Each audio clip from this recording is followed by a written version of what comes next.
लोकसभा चुनाव कार्यक्रम की घोषणा से कुछ दिन पहले यानी 11 मार्च को केंद्रीय गृह मंत्री ने नागरिकता संशोधन अधिनियम यानी CAA के नियमों को अधिसूचित किया। नरेंद्र मोदी सरकार द्वारा पेश किए गए और 2019 में संसद द्वारा पारित CAA नियमों का उद्देश्य बांग्लादेश से आए, पाकिस्तान से आए और अफगानिस्तान से आए हिंदू, सिख, जैन, बौद्ध, पारसी और ईसाइयों सहित सताए गए गैर मुस्लिम प्रवासियों को भारतीय नागरिकता प्रदान की जाएगी।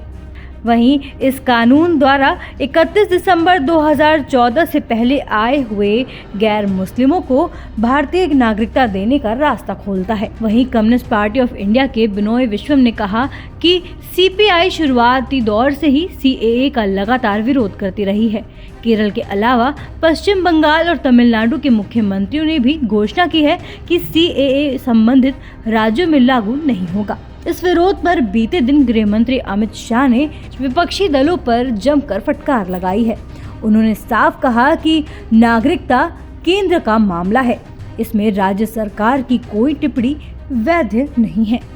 वहीं इस विरोध के बीच कुछ ऐसे भी चेहरे हैं जो CAA को खुले दिल से स्वागत कर रहे हैं।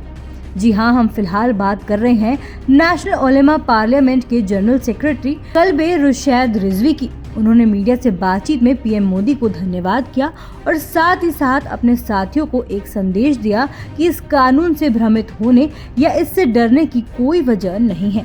आप अच्छी तरह से जानते हैं, चाहे वो हिंदुस्तान का मामला हो, नेपाल का मामला हो, बांग्लादेश का मामला हो, इवन पाकिस्तान का मामला हो, इवन ईरान का मामला हो, आप देख रहे हैं जहाँ जहाँ आतंकवादी घटना होती है, जहाँ जहाँ लोग घुस जाते हैं और जहाँ जहाँ घुसपैठ होती है, जहाँ जहाँ लोग अपना आई कार्ड बना लेते हैं, आधार कार्ड बना लेते हैं, लोग जाली पासपोर्ट भी बना लेते हैं, वहाँ ये होता है कि वहाँ की अमनियत में खलल पड़ता है, वहाँ की सिक्योरिटी को प्रॉब्लम होती है, वहाँ के अमन को थ्रेट होता है। तो उससे बचने का एक ही उपाय है कि हमारे देश के होम मिनिस्टर को, हमारे देश के प्राइम मिनिस्टर को, हमारे देश के इवन दिल्ली के कमिश्नर को ये मालूम होना चाहिए कि दिल्ली में कौन कौन से लोग कागजात के साथ हैं और कितने लोग बिना कागजात के हैं। तो जो बिना कागजात के लोग पिछले 40 साल से, पिछले 30 साल से, पिछले 20 साल से और पिछले 10 साल से परेशान थे, उनके लिए बहुत ही खुशी की खबर है कि उनको ये बताया गया है कि हम आपका हाथ थामने के लिए तैयार हैं और आपकी शराफत की ज़िंदगी को हिंदुस्तान के पासपोर्ट के हवाले से एक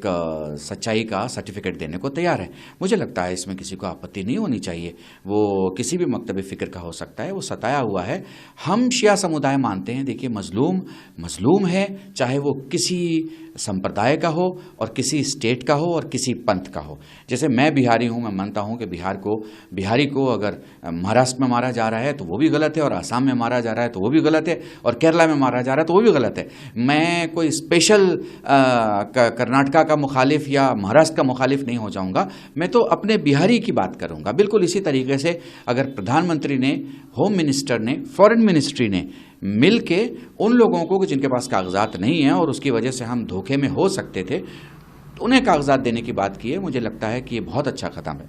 और बहुत ही सराहनीय कदम है कि कोई आदमी अगर 10 साल से 15 साल से हमारे मुल्क में रह रहा है, सही है, उसका हक है और उसे पासपोर्ट दिया जा सकता है, तो यकीनी तौर पर पासपोर्ट दिया जा सकता है। एक बात बताइए, जब लोग दुनिया के दूसरे मुल्कों में $1 मिलियन देके पासपोर्ट ले सकते हैं, जब दुनिया के दूसरे मुल्कों में चंद खित्ता ज़मीन का ख़रीद के पासपोर्ट ले सकते हैं, जब दुनिया के दूसरे मुल्कों में इन्वेस्टमेंट दिखा के पासपोर्ट ले सकते हैं, तो हमारे मुल्क में अगर कोई 20 साल की ज़िंदगी गुजार रहा है और उसके पूर्वजों का नाता हमारी ज़मीन से, हमारी मिट्टी से, हमारी तहजीब से है, तो उसे कागज़ क्यों नहीं मिलना चाहिए।